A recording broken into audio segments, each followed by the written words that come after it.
Welcome, everyone. On behalf of the York Festival of Ideas and the Complex Trauma Institute, to Fear in the Therapy Room.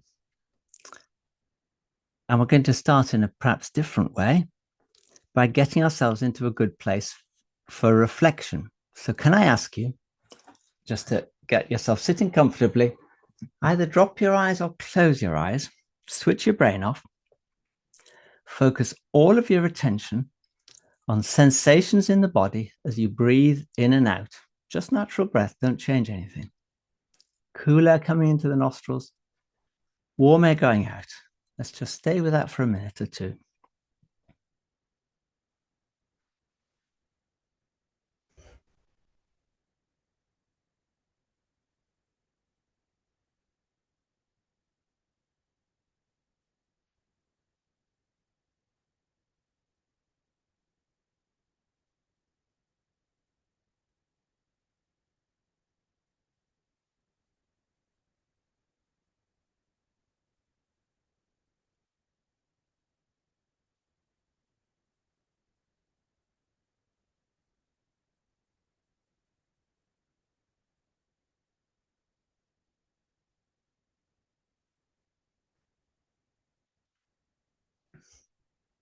Okay, let's begin. My aim in this talk is to lift the lid on what happens in the therapy room between a counselor or a psychotherapist and their client.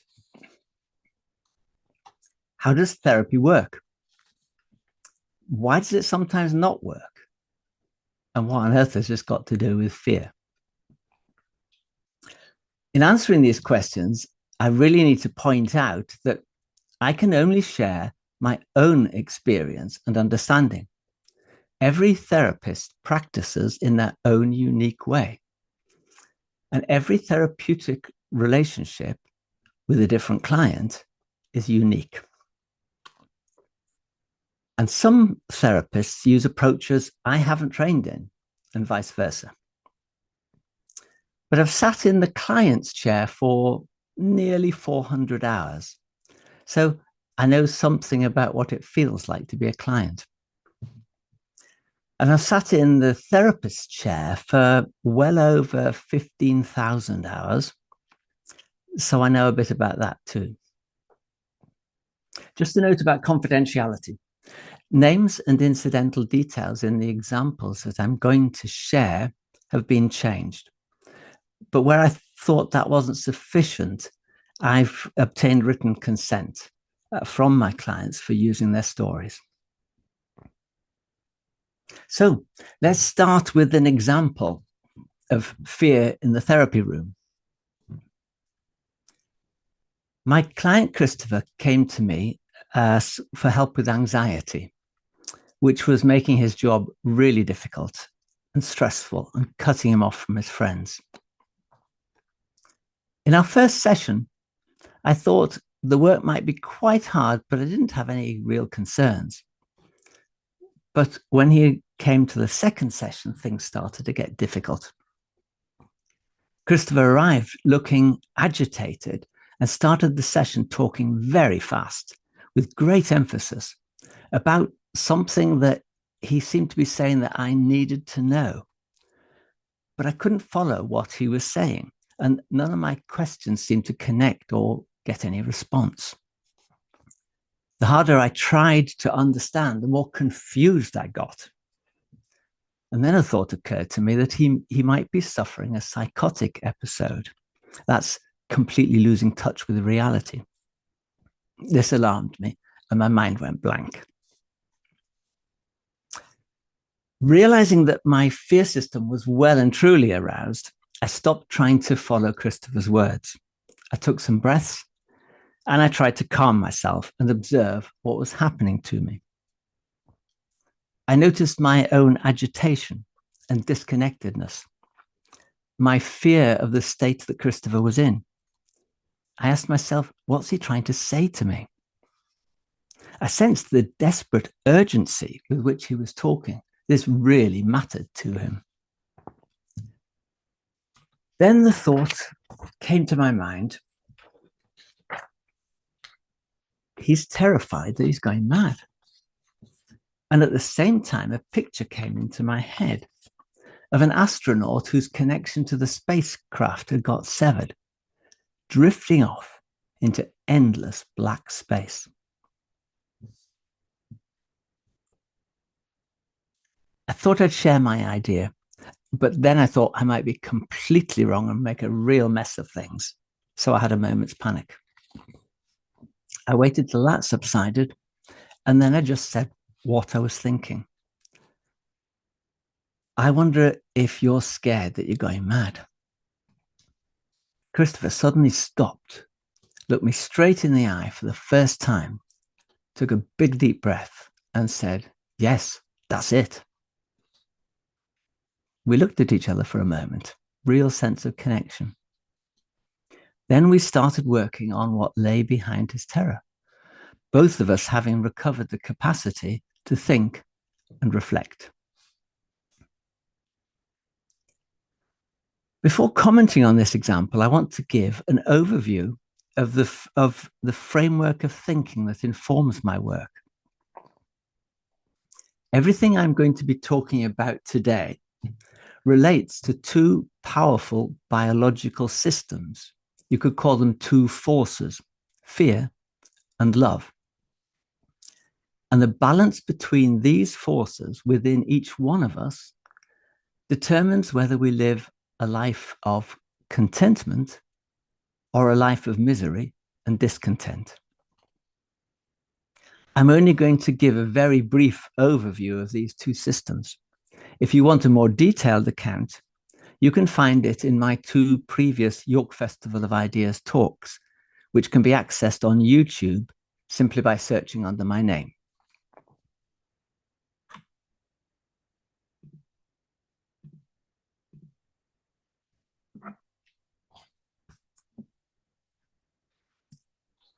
The focus of today's talk is on the process of therapy and how it can heal.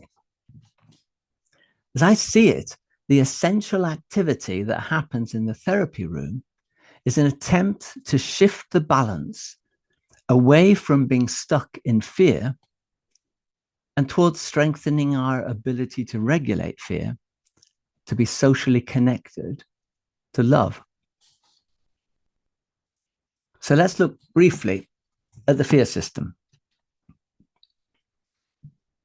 The human fear system consists of our body's most ancient responses to threat, which we share with most animals. There are three different responses, which I call fear alert, fear arousal, and fear collapse. The first response, fear alert, is triggered when danger is sensed at a distance. We don't yet know how much of a threat it is, so we scan the environment. Our hearing, sight, and sense of smell become more acute to detect the danger, and slight changes happen in our body which prepare it for extreme action should that be necessary. When humans experience fear alert, we are tense, often holding our breath, wary, and anxious. Like when we're all alone in a strange house at night, and then we hear a floorboard creak. The second response, fear arousal, is triggered when danger is close. The predator starts its attack, or someone pulls a knife on you, but there's still a chance of escape. A number of major changes happen in the body, which creates a sudden huge burst of available energy. And this makes the prey animal instantly much stronger and faster, so it can run or fight to escape being eaten, or so we can run or fight to avoid being stabbed. This response is commonly known as fight or flight. And it's important to note that the fight part is actually a kill or be killed response. But we can also go into a freeze state if we're not sure what to do, and our muscles just lock in terror, a bit like the poor marmot in the picture. When humans are in a state of fear arousal, we can feel a huge upward moving rush of energy, such as when you really lose your temper with someone. In fear arousal, we run or lash out, or we might go rigid in terror or panic. We can't concentrate on anything but the danger, and we lose our ability to think reflectively. The third response, fear collapse, is triggered when the danger is so close there seems no escape. The predator has seized its prey. In humans, it's likely to activate most powerfully when a state of terror is combined with a feeling of being trapped. So it's often experienced when a person is raped. It involves a sudden collapse of energy production throughout the body. The muscles lose all their tension and go limp, and much of the brain switches off. This enables a prey animal to appear dead to a predator, which has the effect of switching off the predator's impulse to attack.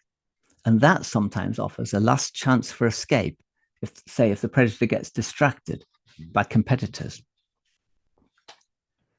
As humans, we can experience fear collapse at different levels of intensity, ranging from simple low mood to depression, feeling wobbly and faint, brain fog, or having thoughts about being useless and hopeless, to having sensations of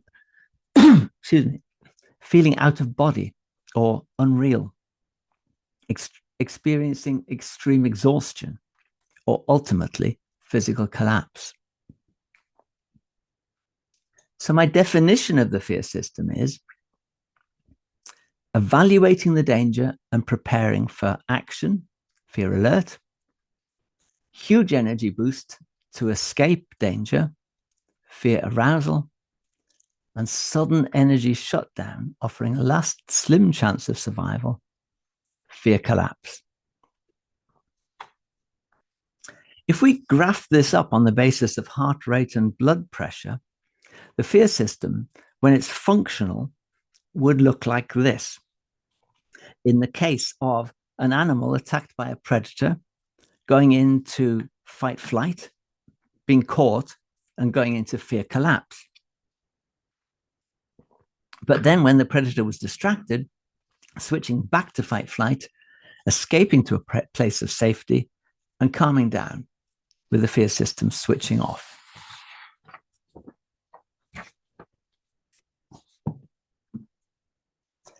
Now, the fear system is vital. None of us will be alive today without it, but it evolved in response to threats of fairly short duration. When a predator attacks, the prey either escapes quite quickly or they're dead. When we encounter threats that go on for too long and there's no place of safety, our fear system can become dysfunctional. The biological processes that switch it off when we're in a safe place become ineffective. So our fear system remains continuously activated, and we get stuck in what I call fear mode. And this converts our functional graph into this dysfunctional one, where in the absence of a place of safety, we stay stuck in the anxious and wary fear alert state. And because this is a highly volatile state, all sorts of threats that aren't actually life-threatening continuously trip us into fear arousal and fear collapse. And the consequences of this are disastrous. These biological processes have a major impact on the body, and over time, this can lead to chronic physical illnesses, chronic pain and fatigue.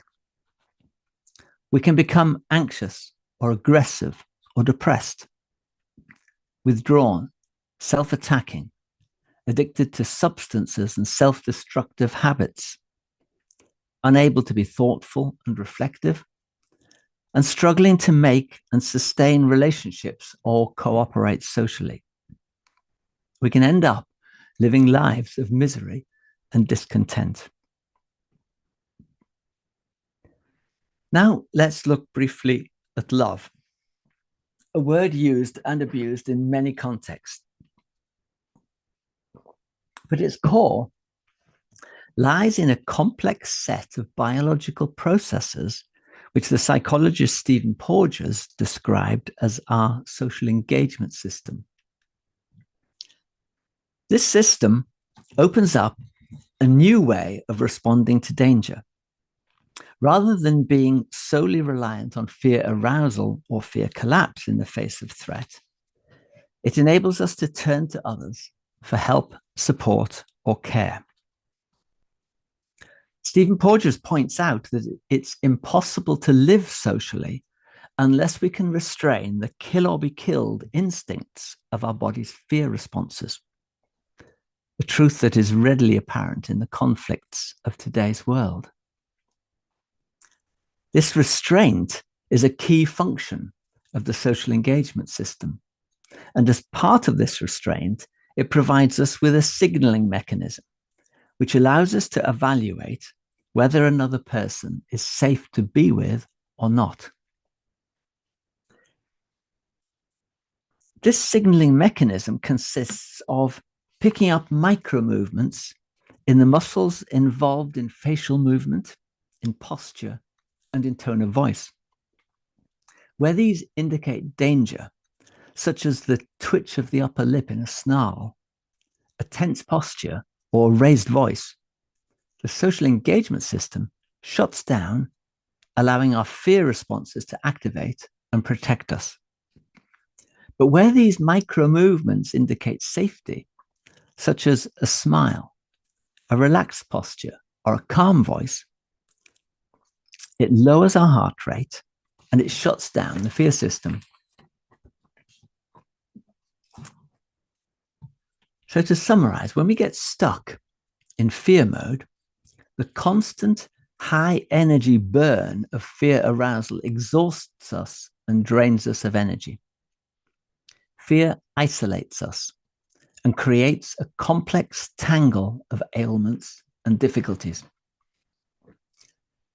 But when our social engagement system activates, the energy drain ceases, so we experience a surge of vitality. Our mind recovers the ability to think reflectively.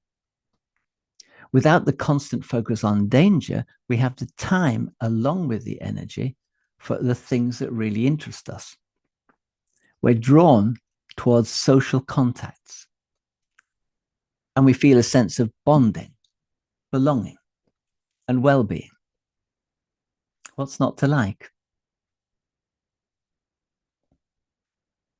Being stuck in fear mode over a long period of time is another way of talking about complex trauma, the complicated impact on our lives of a fear system that can't switch off properly, even when we're no longer in danger.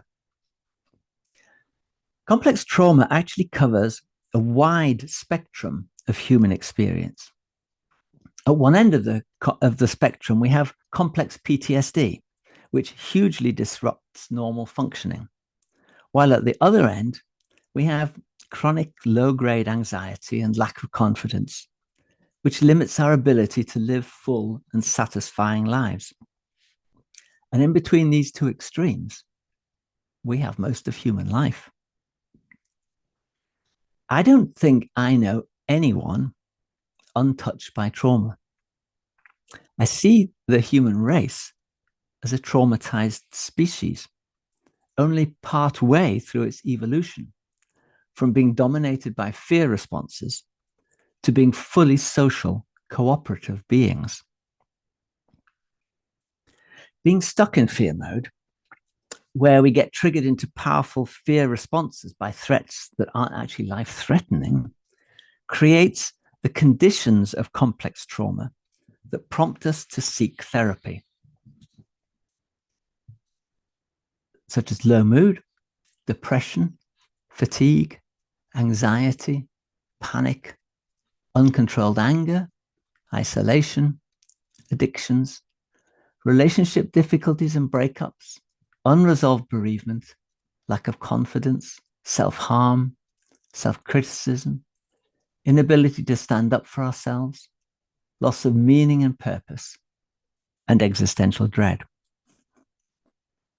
These all originate in the misery and distress of being stuck in fear mode. So the two key tasks of the therapist, as I see it, are to assist the process of regulating unnecessary fear responses, thus restoring energy, thinking, and the capacity to be sociable. And once this is sufficiently in place, we can then assist and encourage the client's own exploration of the issues which brought them to therapy. Regulating our fear responses so that they don't constantly activate and overwhelm us is actually a lifelong task for all of us, and as important a task for the therapist as it is for the client. Indeed, I would contend that the therapist's work on regulating their own fear system is their most important qualification for offering this help to others.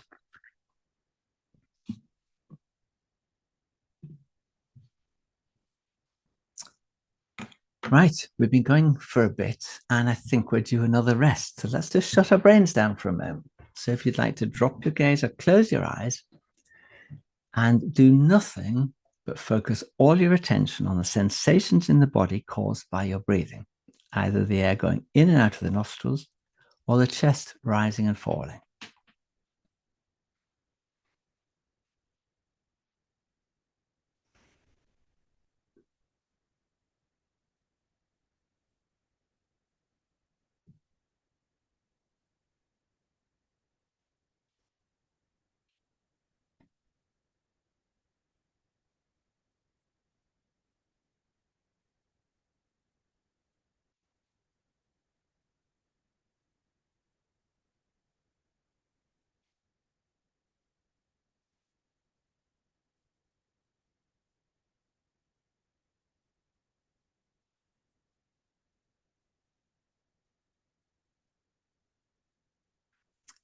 And this far in, our bodies might actually need a bit of re-energizing. So if you have mobility problems, just ignore me and do your own thing. But I'd invite you maybe to, just turn this around, maybe you could just stand up and sit down a few times just to get the blood flowing in the body. And then to get rid of the tension in the lower spine, maybe just rotate just a little bit to massage the lower back. Take tension out of our shoulders by giving them a good roll backwards and forwards. Take tension out of our neck by letting our head go around and back. And then if you wear specs, you might have to pop them on the top of your head. One of my favorite waking up things is give the face a really good rub.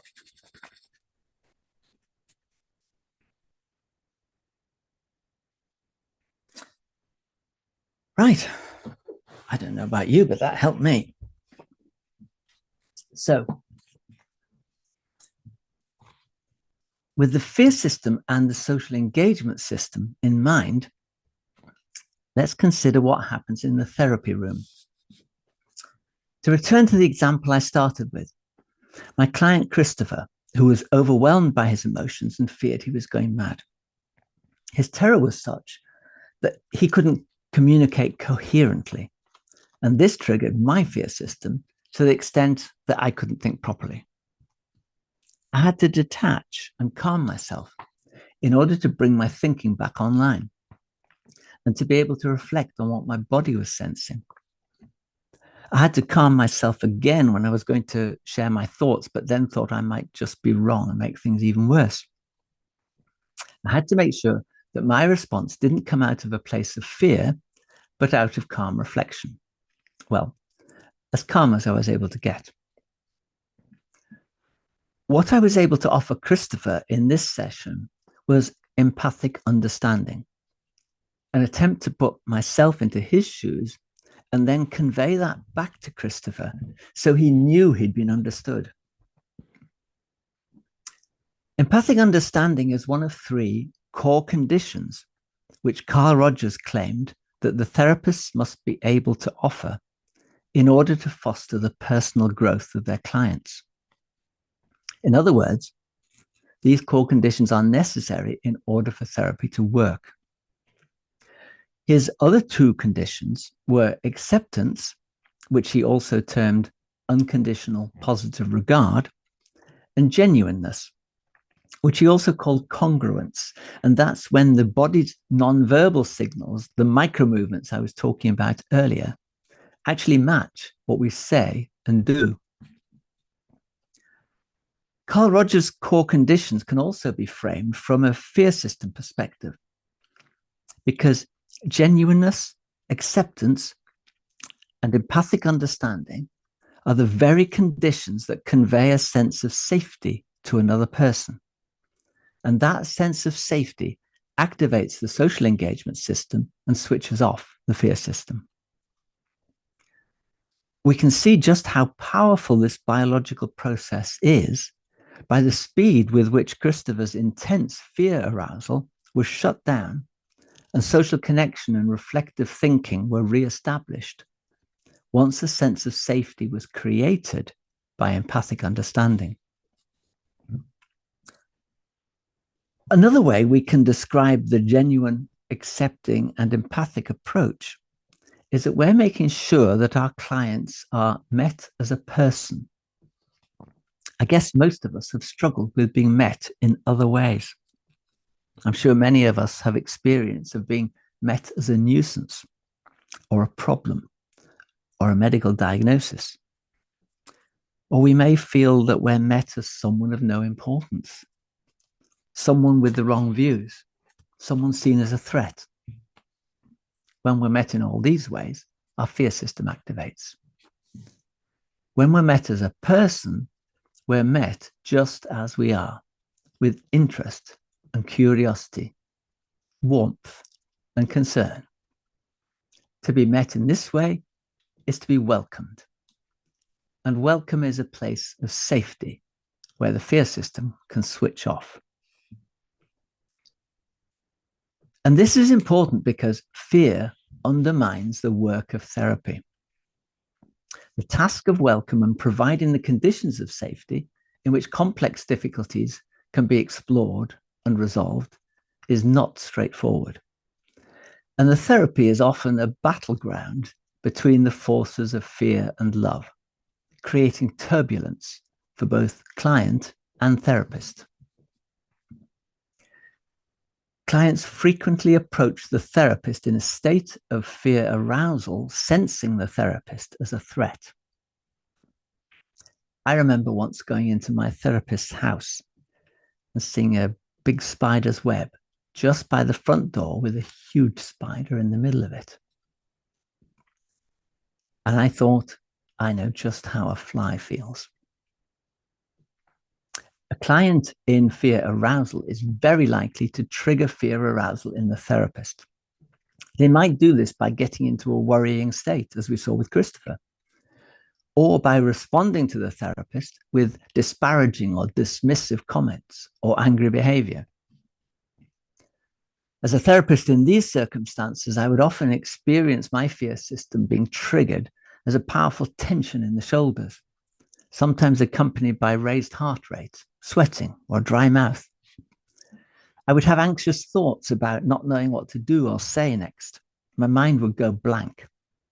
That really ramps up the fear when you're supposed to be the therapist. In the early years of my practice, I just survived such sessions as best I could.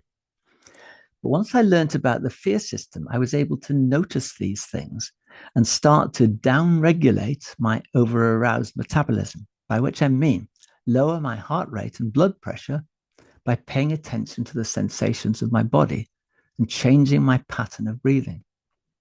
Once I'd recovered my ability to think properly, I could then help my client to calm their fear responses. So much for fear arousal. When the work of therapy touches on really difficult past memories, the client may be triggered into a state of fear collapse. And that's a physical shutdown affecting all the cells of the body, including brain cells. So, as well as feeling collapsed and heavy, people in this state lose the ability to think. They can't hear properly what the therapist is saying. They can't make sense of it or remember it afterwards. And when this happens, it also affects the therapist. There have been times in the course of therapy sessions when I've been overcome by a wave of exhaustion, my arms and legs feeling heavy as lead, my eyelids really heavy. Like, when you're driving a car very late at night and you're just struggling to keep your eyes open, desperate to get home. In the early years of my practice, I had little idea what was going on in these circumstances. Once I learned about fear collapse, I would check how I'd been feeling just before the session. If I'd been completely on the ball for the previous client, that suggested that my body was responding to my current client's fear collapse. Then I would know I needed to start waking myself up by moving, reestablishing a good posture, and changing my pattern of breathing in order to speed up my heart rate. This is referred to as upregulation. Once I'd regulated and re-energized myself, I could then help my client to upregulate in the same way.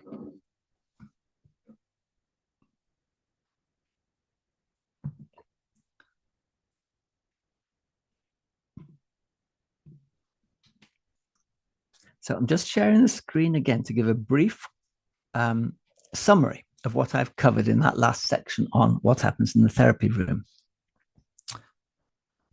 We try to meet our clients with empathic understanding, as with Christopher, with acceptance and genuineness, and we're aiming to meet them as a person. However, fear undermines the work of therapy. In fear arousal, client and therapist see each other as a threat. We can't think reflectively, and we need to downregulate the metabolism, slowing our breathing and our heart rate. In fear collapse, we can't think, we can't hear properly, we can't understand or remember. So we need to upregulate the metabolism, move, change our breathing to speed up heart rate.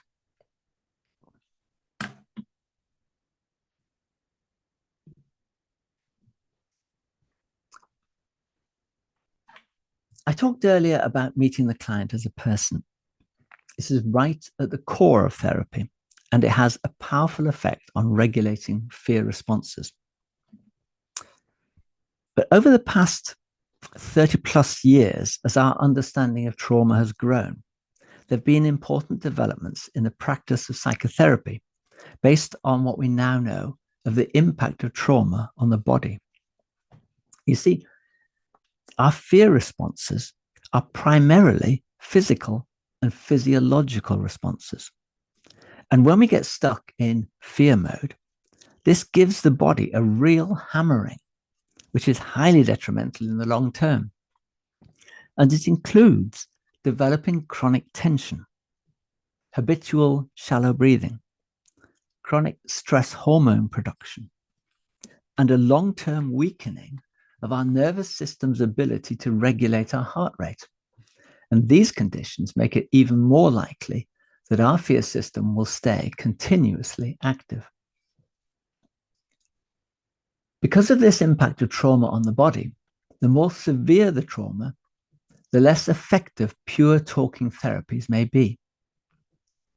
We've learned that we need to help our clients work with the body as well as the mind. Our body's fear responses can be very powerful. And when powerful things happen within our body and we don't understand them, it scares the life out of us, throwing us even deeper into fear. An important first step is to educate our clients about the way the fear system impacts the body so they can stop being afraid of their fear responses. But while this understanding can help us to tolerate these responses, it isn't enough. We need to work with the body to try to reduce the impacts of fear. One of these impacts, as I've said, is chronic tension, and that prevents the fear system from resetting. So here's an example of working to alleviate this using a method called focusing-oriented therapy, which seems to me to have close parallels with Vipassana meditation. My client, Sally, came to see me with anxiety and depression. She wasn't long married, but thoughts about possibly having a baby terrified her and made her miserable. As a child, she'd been burdened by responsibility well beyond her years. She'd felt she had to make things better for her father, who was depressed, and her mother, who complained all the time. So it's no wonder that the prospect of taking complete responsibility for another being felt overwhelming. However, when we tried thinking directly about her fears of having a baby, we got nowhere. So we changed to an approach which gives very slow and focused attention to sensations in the body. Sally told me that at the age of 12 years, she had had an accident where she was hit by a car. At the roadside, she was attended by the driver of the car, who was absolutely furious with her, and by a very distressed teacher who had just told her it had been safe to cross the road. Later in hospital, she felt she had to convince her parents that she was fine so that they wouldn't get too upset. So in the aftermath of the accident, there had been no place of safety, either by the roadside or in the hospital. This is important because when we can't find a place of safety after a major blow or threat, our fear system doesn't deactivate. And that's when we get stuck in fear mode. After she told me about the accident, I invited Sally to check out what was happening in her body. What sensations was she noticing? She told me she could feel tension in her calf muscle in her left leg, and then remembered that that was a leg that was injured in the car accident. I asked her to close her eyes and give all her attention to that sensation. And we did this for almost 10 minutes, with me occasionally asking her to describe the sensation and note whether it was just the same or had changed in any way. And after about 10 minutes, this tension just dissipated, but was immediately replaced by tension in her right shoulder blade. I encouraged her to give all of her attention to this sensation. Once again, eyes closed, just noticing it. We did this for several more minutes. Suddenly there was an audible crack, which really surprised both of us. And she reported that the tension had completely gone from her shoulder. And from that point on, Sally's level of general anxiety dropped significantly. Her mood improved. And over the next few weeks, she reported being able to state her own needs and establish boundaries with her parents. And shortly afterwards, she became pregnant, and we finished our work just before the baby was due, with her feeling more grounded and more mentally prepared for becoming a mother. Now, up to this point, Sally had been unable to relax and deactivate her fear system, even in the safe context of the therapy room, because her body was chronically tense. However, when her muscles were able to fully relax following the focusing work, her fear system deactivated and her anxiety and depression dropped away. The crack we heard, which was just the same as we might experience when an osteopath manipulates our joints, has only actually happened on 2 occasions during my practice. But the loss of tension and the alleviation of anxiety which go with it is something that's happened frequently when I've used this method. As well as sometimes using this way of working, I'd also encourage my clients to make use of complementary therapies such as massage, acupuncture, or osteopathy as a means of treating chronic tension and thereby greatly assisting the work of therapy. Excuse me.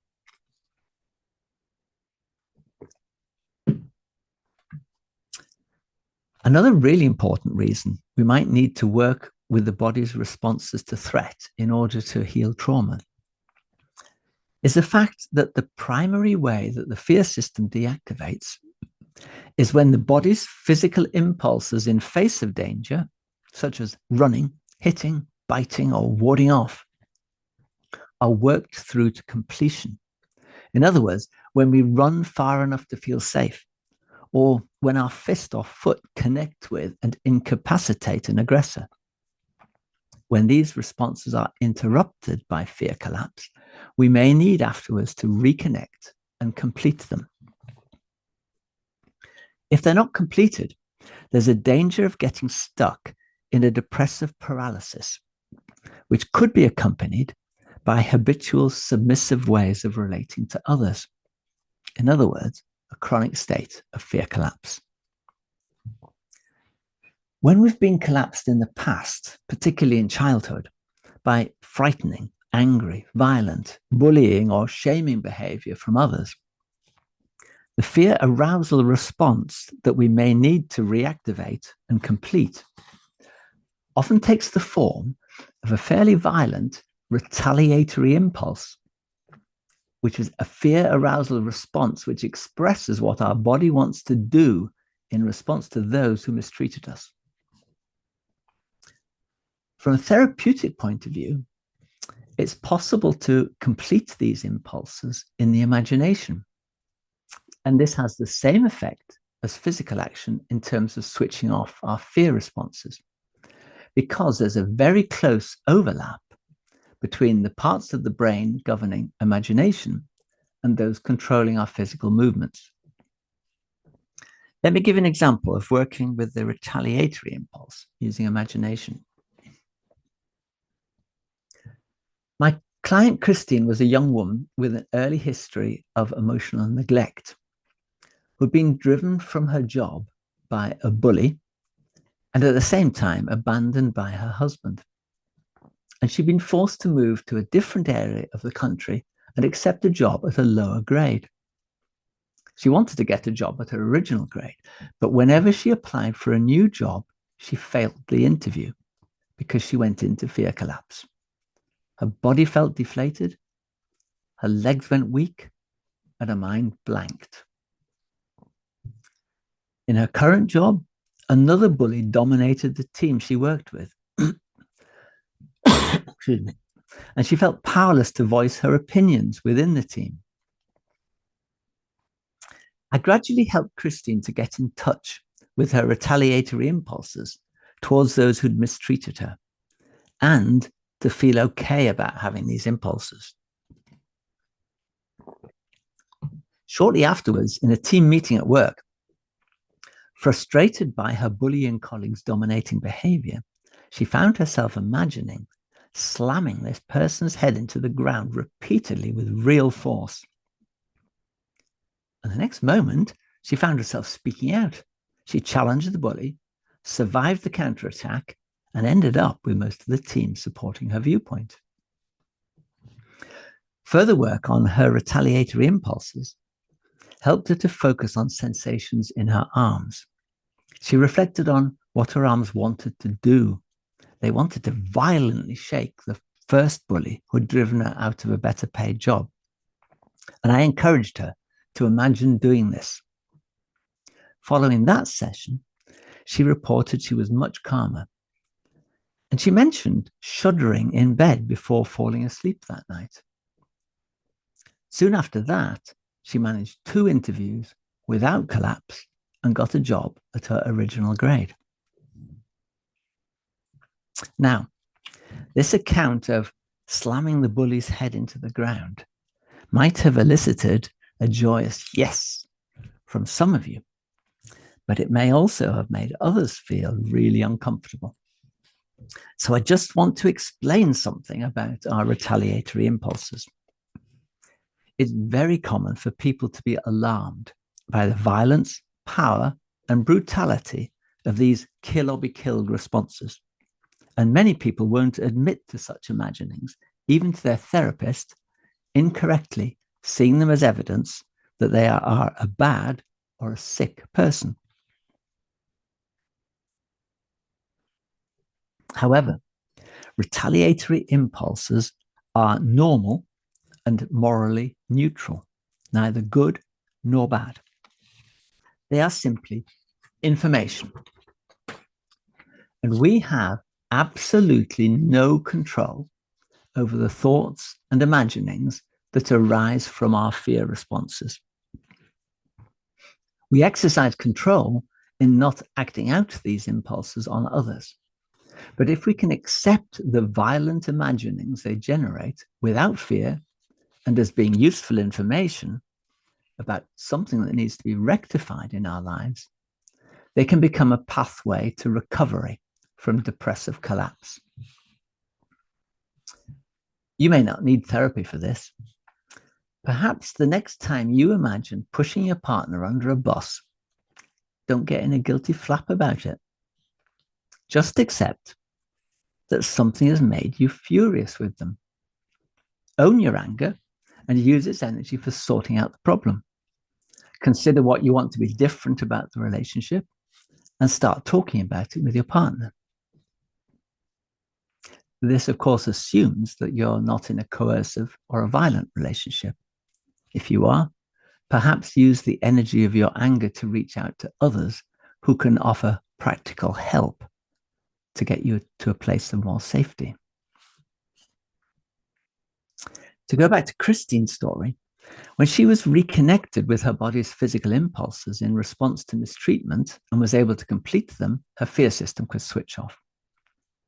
Her description of shuddering in bed afterwards was her body's natural response of neurogenic tremoring, which happens when the fear system resets in a safe place. There's a video example of this happening in the wild in my 2024 Festival of Ideas talk on YouTube.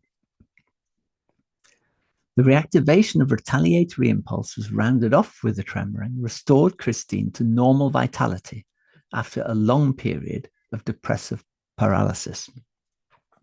And this same principle of reactivating fear arousal, the retaliatory impulse, in order to escape from being trapped in fear collapse, explains the effectiveness of other ways of working in therapy that encourage the physical expression of anger in a safe context, such as voicing angry thoughts with real energy or physically punching a cushion.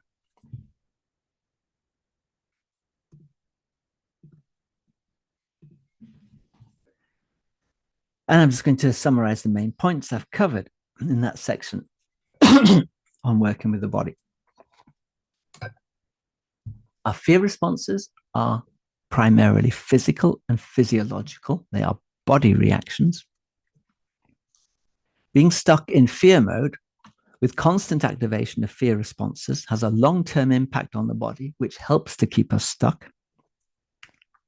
Talking therapy is often not enough for resetting the fear system. We need to work directly with the body.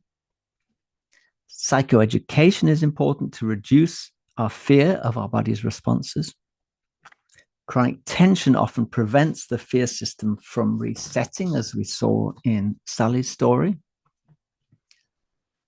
The body may need to complete its physical fear responses, connecting with our retaliatory impulses, in order to reset the fear system, as we saw with Christine. And if this doesn't happen, we can get stuck in a depressive paralysis. The response which needs completion is often a retaliatory impulse. And retaliatory impulses are normal and morally neutral, neither good nor bad. They are useful information which indicate what we need to do. And they can be a pathway to recovery.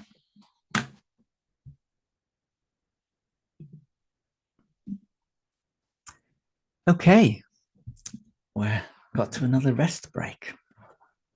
So let's just close our eyes for a few minutes and focus all your attention on the sensations caused in your body by your breathing.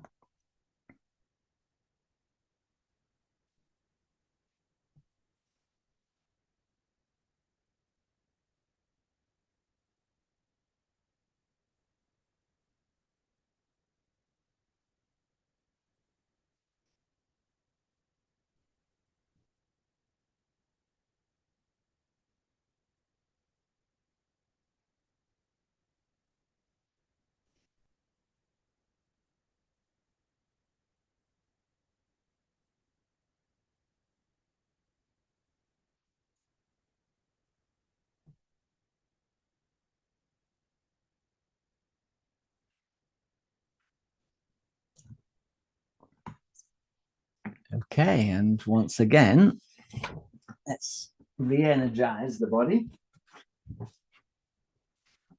Standing and sitting a few times.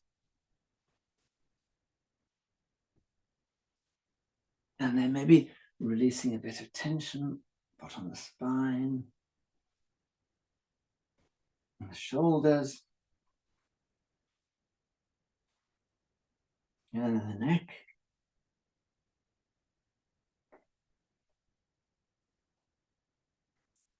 Oh, it's creaking.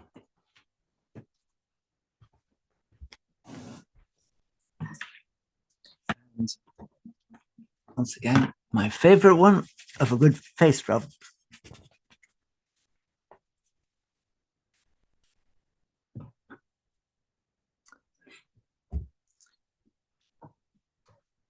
Right. Let's hope that will see us through to the end. Share the screen again.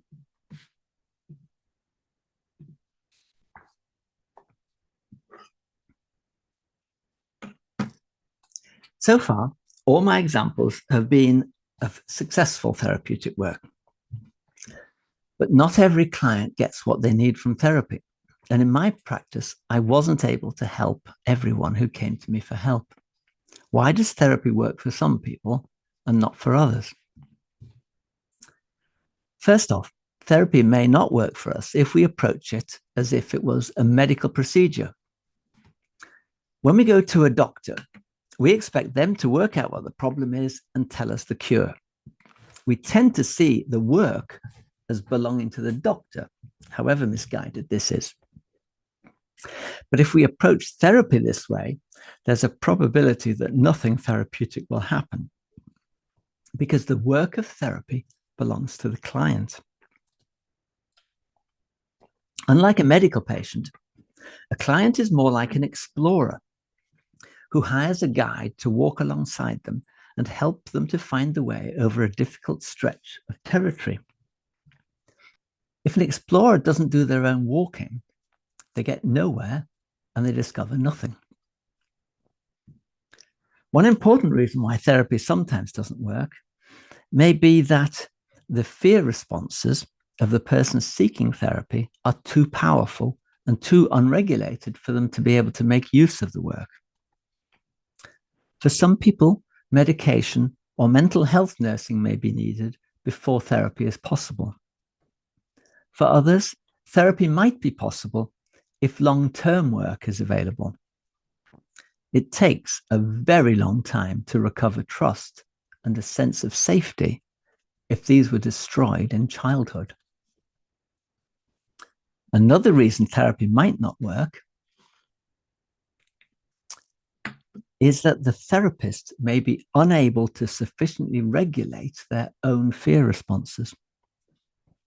Any trauma in the therapist's history that has not been examined and worked with in their own therapy is a potential pothole in the road ahead. When a client raises similar issues, the therapist may be jolted into a fear response. They may simply fail to respond to the issue or deflect and change the subject. Hide behind a mask of being the expert or lose confidence. Nothing therapeutic is likely to happen in such circumstances. A further reason therapy might not work is that there are simply too many external threats in a client's life, which are undermining the process of therapy. My highly traumatized client, Laura, faced frequent external threats. Several times, the Department of Work and Pensions told her that she was no longer entitled to the benefits she relied on, causing her huge stress and emotional exhaustion. A bullying neighbor tried to turn her whole street against her. Her son stopped her seeing her grandchildren for a time. The police frequently mishandled her attempt to prosecute her father-in-law for sexual abuse, and that constantly re-traumatized her. Each of these external events threw Laura back into old fear responses of rage or collapse. So the work often felt like one step forward, two steps back. And much of the time was focused on struggling to deal with the aftermath of these issues. Too many external threats can derail the therapy. When therapy does work, its course is not smooth. Because my work with Laura was long-term, we were able to make significant progress. But this one step forward, two steps back experience is very common when working with trauma. Indeed, I'd say it's the norm. We saw with Laura how these setbacks could be caused by external difficulties and events. But an even bigger problem is our internal defensive reactions arising from past traumatic experiences. When we've been badly hurt in the past, we develop ingrained defenses to prevent a repeat of the hurt, such as not trusting others, not letting people get too close, not trying out new things. And these may prevent a repeat of past hurts, but they limit our life and they stop us flourishing. When the work of therapy helps us to modify these defenses, it can leave us feeling vulnerable, out of our comfort zone, and easily triggered into powerful fear responses. This creates a pendulum effect in the work of therapy, which is the same sort of sensation as one step forward, two steps back, because any significant progress triggers old fears. We could illustrate this in the following way. I start with a client's old defenses, and by helping him to feel safe with me and thus calming his fear system, we're able to do some work. The client takes a new step. For example, he starts to trust a friend and he experiences new feelings. As we work, this strengthens and consolidates. However, the client's now moved out of the comfort zone of his old trust no one defense. And this new experience doesn't feel very safe. So if, for example, his friend doesn't reply at once to a message, it triggers the old fear system reaction. The client then feels stupid for trusting. He feels as if he's back to square one and he's got nowhere. And this also affects me, triggering my fear of being a useless therapist. So I have to go slow and regulate myself. I try to help the client not be too alarmed at what seems to be a failure. Gradually, his fear system calms down a bit, and eventually therapist and client can do a bit more work, and this new work strengthens and consolidates. The new work might involve taking a risk that matters even more, such as being more open and honest with his partner, with a new experience of developing a greater sense of closeness. But this leaves my client even further out of his comfort zone. The smallest disruption, like his partner's inattention because of tiredness, and the fear system kicks in again, and we're back to square one. And it looks like another failure. So I slow down, regulate the fear system, help my client to get used to the pattern of the pendulum, not be too afraid of it. His fear system calms down, and he can move back to the new steps and the new feelings, and eventually can consolidate and strengthen them still further. Here's an example of one of these setbacks.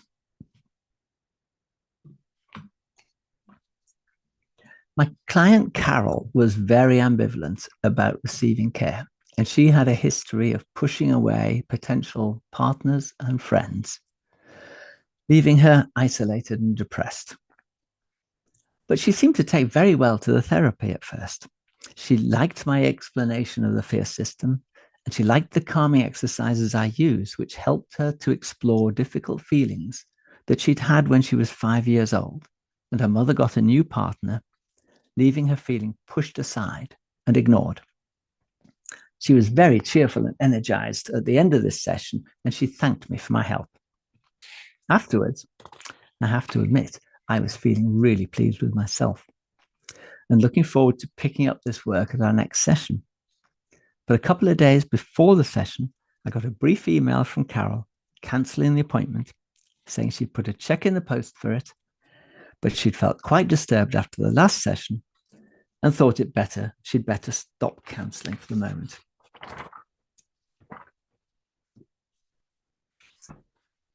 Once I'd recovered from my initial deflation, I emailed her back and reminded her of a previous conversation we had had, in which I told her that when we make real progress, it might be followed by a powerful negative reaction. I acknowledged her cancellation, but said I'd be there in my room at the appointment time, and I'd be delighted to see her if she felt able to come. Carol did come to the next session and described what had happened after the previous one. She'd been feeling really pleased with the work and started thinking how she liked coming to see me and how good it was finding someone who could really listen to her. Then the old defense started up, one of the voices in her head. Stupid idiot. You know he's only doing it for the money. He doesn't give a shit about you. And suddenly Carol felt embarrassed and ashamed for having trusted me and felt really flat for days and hadn't been able to face coming back to see me.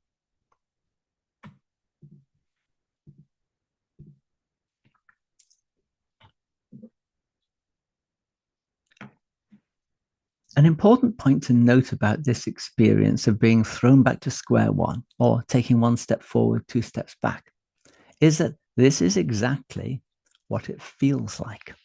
And it's a very powerful feeling, hence the disruption to the therapy. But in reality, we haven't gone back to square one. The progress made has not been wiped out. The new steps and new experiences created in the therapy are underpinned by new connections being made in the brain. And these persist, even when fear throws us back into old reactions. Once we calm the fear system, we can just pick up from where we left off and consolidate and strengthen these new connections. The connections are very weak at first, but they strengthen with every repetition. That's why the work of therapy is sometimes very slow, because change happens through the making and strengthening of neural connections in the brain.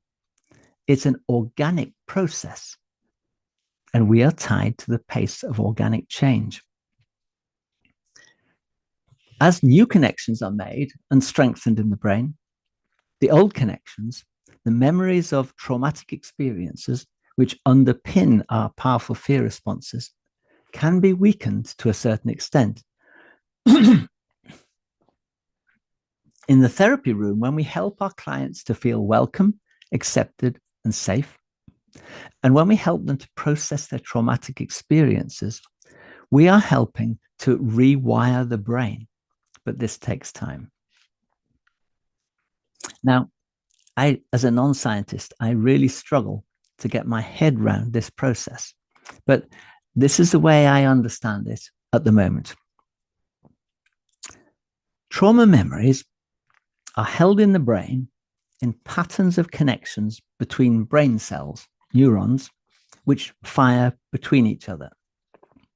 And here's a representation of a pattern of connections which encodes the memory of an original trauma. Bear with me. This absolutely massive oversimplification is more a metaphor than a scientific diagram. The memory is accessed when this pattern of connection activates. And after remaining active for a few hours, it then deactivates. And this locks the process. So neither the memory nor its impact on us can change until it's activated or unlocked again. Change can happen, however, when this pattern of connections is reactivated either by external triggers or when we invite someone to tell their story in the safe context of therapy.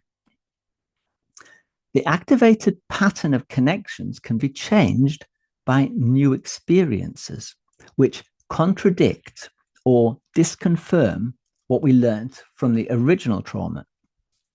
For example, new experiences within the therapy of feeling safe or being properly listened to or having our competence affirmed or gaining a new perspective on the initial trauma can be added to these connections as an extension to the memories, thereby gradually changing them. And as you can see, I am very crudely using green to indicate new benign associations in contrast to red traumatic associations. The altered pattern remains active once again for a few hours, and then it deactivates. It reactivates in the next therapy session, and further benign associations are added to the network, which then deactivates. It reactivates again in the following session with the addition of more benign associations. And over time, with each repetition and the addition of benign associations, traumatic memories are softened, their emotional charge dampened. So at a certain point, the activation of these networks will no longer trigger an activation of the fear system that can't be regulated. And once the fear system can regulate, trauma symptoms start to disappear. But once again, we're biological organisms and we must work at the pace of organic change. We may well see sudden change when a trauma network is eventually altered to the extent that it no longer triggers a fear system response. But with complex trauma, that can take a long time.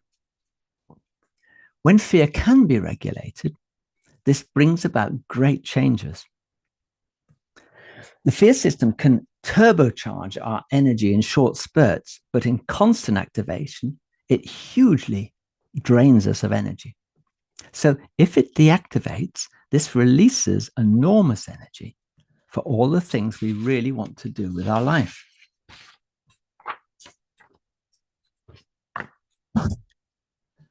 We also regain our ability to reflect, to learn, to take in new things.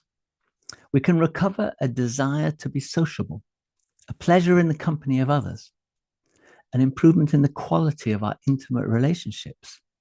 And in that closer connectedness, we have a source of support and safety that further helps us to regulate our fear responses.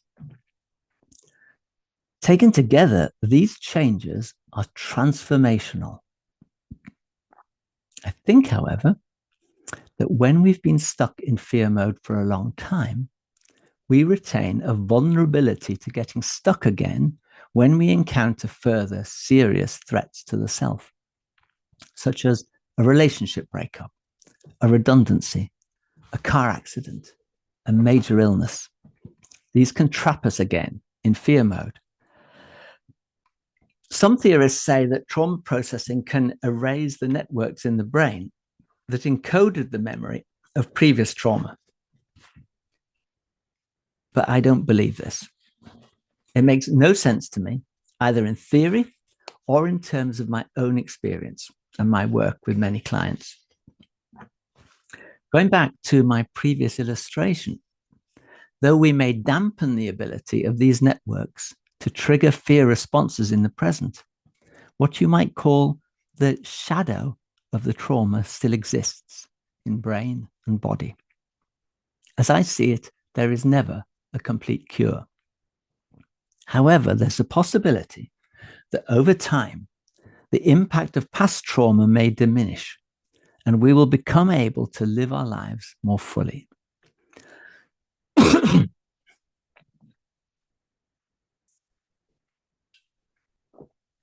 We've been looking at what happens in the therapy room between therapist and client. I've observed that the healing core of therapy is bringing someone out of the isolation of fear into the connectedness of love, of social engagement.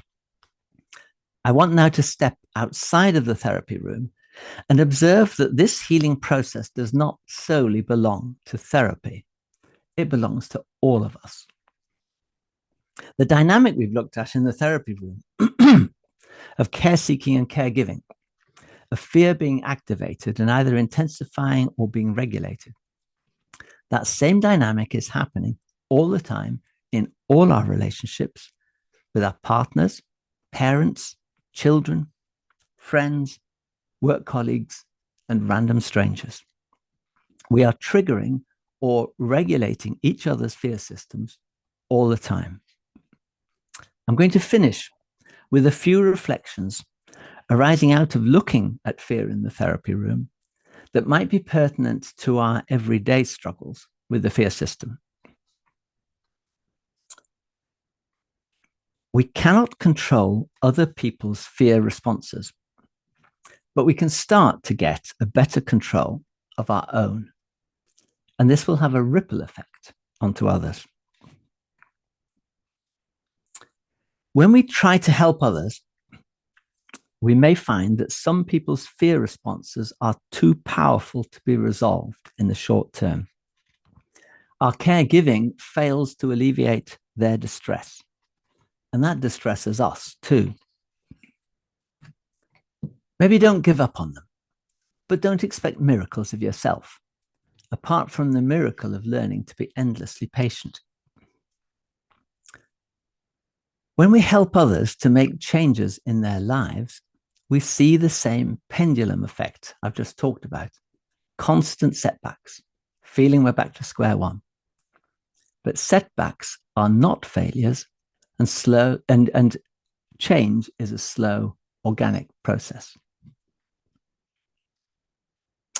We need to wake up to the fact that a huge amount of human distress is down to the external difficulties people are having to struggle with.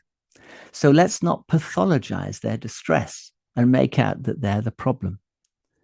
Rather than the problem being a violent, divided, unequal, and disordered world, which we all have a responsibility to fix. Accept your retaliatory impulses. Don't be afraid of your fear responses, whether that's powerful anger or even the desire to do nasty things to someone else. Just use this as information. Your fear system has been activated.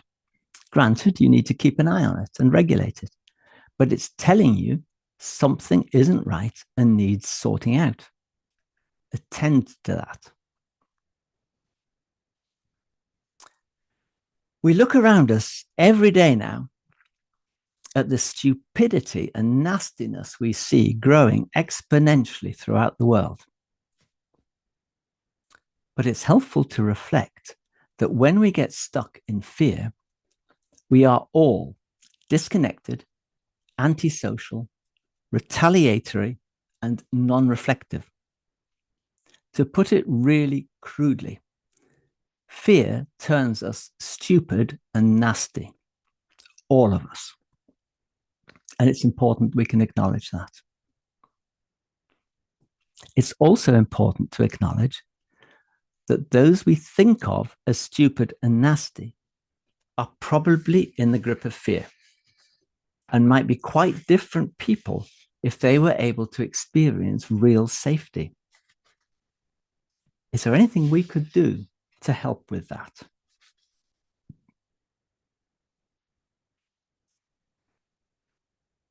My key message is this.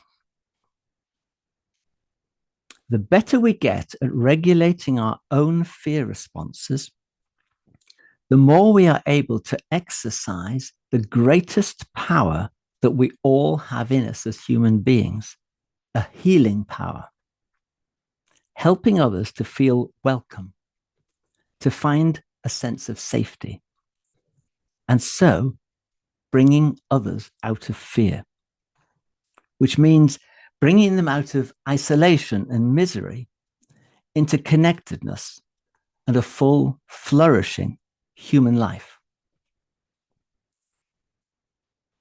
The good enough therapist has that transforming power. So do you.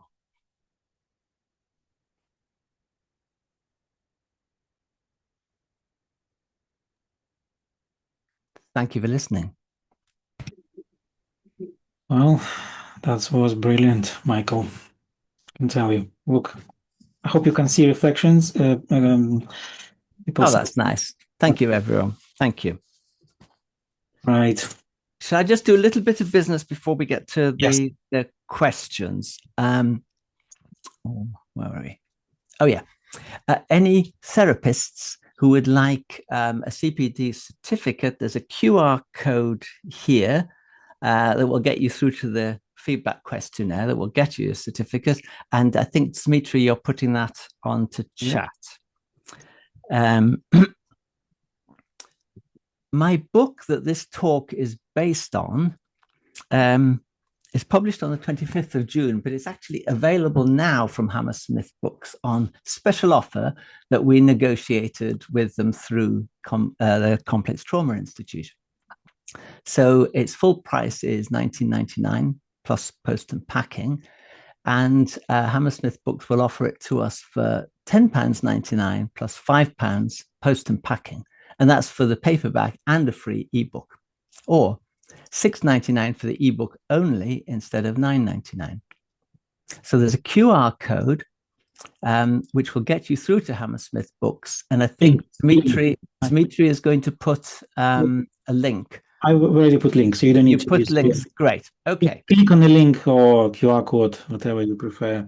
But basically, when you order the book, once you go to the basket, you'll find a coupon code box and enter FEAR26 for the paperback or the paperback and the free ebook, or FEAR26E for the ebook alone, and just click the apply coupon. Just a word about the book. It's addressed to therapists, but it's written so that everyone can understand it. So I've taken out all the counseling jargon and all the difficult words and stuff that usually shuts my mind down. So a lot of people who aren't therapists have found it of real interest. So do have a look into it. And we're going to move on to questions, but we're left with, where are we? About not many minutes left because we're finishing at past. So I'm going to take a few questions, but if you're stuck, if you're left without a question answered, please contact me. I love correspondence. So if there's a question that I can answer, get in touch. So let me just answer. So Karen answer. Please open feedback form. So in feedback form, you have to put your name, exactly how you want to appear in certificate. So I hope, Karen, you can hear me. So you need to open feedback form, complete feedback form. Okay, carry on. So did you open Q&A? So yes, I've opened Q&A. There's a question. Slides or not? Yes or no? Will we be able to see slides afterwards? Well, on YouTube, there's going to be a video of the whole thing. So you're going to share slides because we're going to put on our website. And I can send you the slides, Dmitry, if you want. Thank you. That's no problem. Move. Now, I'm working with someone who has violent retaliatory impulses expressed in the safe container of a drawing made by himself. However, there's some evidence that this person struggles to understand the difference between imaginative reality and day-to-day reality, and concerned, therefore, that they might act out their impulses in real life. What are your thoughts about this? I'm not sure how much help I can be with this, because where you may be dealing with really quite a deep level of disturbance there. There's one thing that I touch on in the book, And that's that I think each therapist is drawn to the level of their own trauma and the area of their own trauma. And I've actually always been a bit of a middle of the road man. And therefore, in my practice, I've tended not to work with the most profound disturbances, and where supervisees have worked with someone with really profound disturbance, I've usually found them another supervisor for that particular work. So I think I'm sort of a bit out of my depth with this one. I mean, yes, there are some people that have levels of disturbances very difficult to deal with in therapy, and particularly in private practice. I think it's different when you're working in the NHS, as I was for some years, you know, where you've got a big network behind you and you have psychiatrists you consult with. So my advice there would be to think about who can you consult with there who actually deals with that level of disturbance. I hope that's helpful. Let's just look. Do you mind if I enable so Sarah, you put hand? I just enable your microphone, Sarah. You can okay. Let's hear. Thank you. You want to? Hello, Sarah? I'm not sure. If they're still muted as far as I can see. Mm-hmm. Sarah's still muted. Unless she put hand. Can you hear Sarah? Can you unmute? We have another question from Angela. So if you open chat, literally it's the last in the chat. If nervous system change happens through repeated experiences over time, how do you work with that? A reality in short-term therapy. So yeah, short-term therapy, where we are often our goal focused in. Oh gosh. Short-term therapy. I think sometimes therapists are stuck between a rock and a hard place when they have to work with very powerful fear disturbances in short term. The more serious types of complex trauma really require long-term work. I think a lot of therapists get traumatized, you know, because they're put in situations they simply shouldn't be put in. And I suppose that's something of what I touched on with the thing about therapy sometimes doesn't work because there are too many external threats. You know, it's a bit like if someone was, I mean, perhaps, you know, in Ukraine, where people are in situations of warfare all the time, you can't regulate and shut down the fear system because they need the fear system to be active. So sometimes therapy is just a bit further down the road, and the job in the present is survive. Okay, and we have Q&A. If you open Q&A. Okay, I've got one in Q&A about, I'd like some suggestions how to manage the activation of the fear system in the moment in the therapy room for the therapist. I have some ideas for up and down regulation, but always open to more learning. Well, I suppose one point I make about that, one of the things I actually found from my training with Una McCluskey is that particularly when you're dealing with moderate to severe complex trauma, you're actually having to regulate the activation of your fear system over and over and over again, you know, just within the one session. The way I would start would be posture. You know, so one of the things, when your body sort of collapses like that, if you actually just sit yourself up straight and get your feet on the floor and get your body into a place where you can breathe properly, right down into the abdomen. There's a thing, I think Peter Levine calls it a kick on the vagal brake, a deep sigh. Like that. It's actually difficult doing these things if the client knows nothing about fear regulation. So I always found it really good to actually teach something about fear regulation, so then I could do this stuff as it happens. But you're having to do that constantly. and then actually I would address breathing things. So if I'd gone into an absolute slump of a collapse, I would do a very, very long in breath and a very short out breath repeatedly, because that is actually raising heart rate. Or if I was in a state of arousal or, panicky or that, I then reverse that. It's like the balloon's overinflated. So I deflate it by very, very long out breaths and then short in breaths, the same pattern as you have with singing. I hope that's sufficient. Maybe last two questions. So sure, last two questions. Sonia and Victoria. Sonia, I know of client. Where is this? Is this Q&A? Q&A. Q&A, right.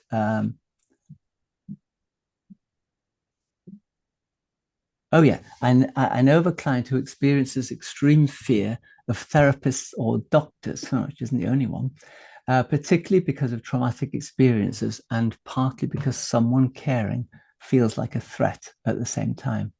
So even speaking with professionals can trigger severe dissociative symptoms.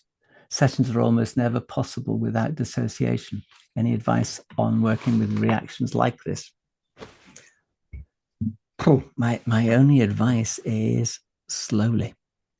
It's once again we've been sold this absolute fraud in this country, through the NHS and the IAP program, that brief working and you can sort people and get them back to work. It's nonsense. Where you're talking about this sort of profound impact of the fear system, it absolutely takes time. And as a therapist, you have to know that it takes time. You have to know that you're not a miracle worker. You're just a human being like anyone else, and anyone else has profound difficulties with this. So we just have to be really patient, go really slowly. This sort of thing is going to throw us into fear collapse all the time. So we really need to look after ourselves in the rest of our life. We really need to look at the other caregiving demands on us so that we're not drained or overwhelmed. Okay, I think one more question. Victoria, so can you give advice how to work with fear system in Ukraine now? Oh gosh, do you know, I'm out of my depth there. I have been brought up in the UK. I've spent 70 odd years here, and it's been mostly for me a peaceful country. I think we've been lucky because in terms of the amount of warfare in the history of the human race, we've been through quite a patch in this country without warfare. God knows what's going to happen in the future with the current state of affairs. So I don't actually viscerally know what it's like to be in a situation of warfare. I think in warfare, we just have to survive and look after each other. The therapy bit, that's down the line. We need to stand by people, be with them, give them cups of tea, hold their hand, regulate them, help them to run. Practical, yeah. Absolutely. Practical stuff. Forget all the theoretical stuff until later. Once you've got the Russians out of the country, then you will start processing. Settle down. Then you can start to look after each other properly. But don't think you can perform miracles in the middle of warfare. It's shit. Yeah. Okay. Thank you, Michael. And thank you, everyone.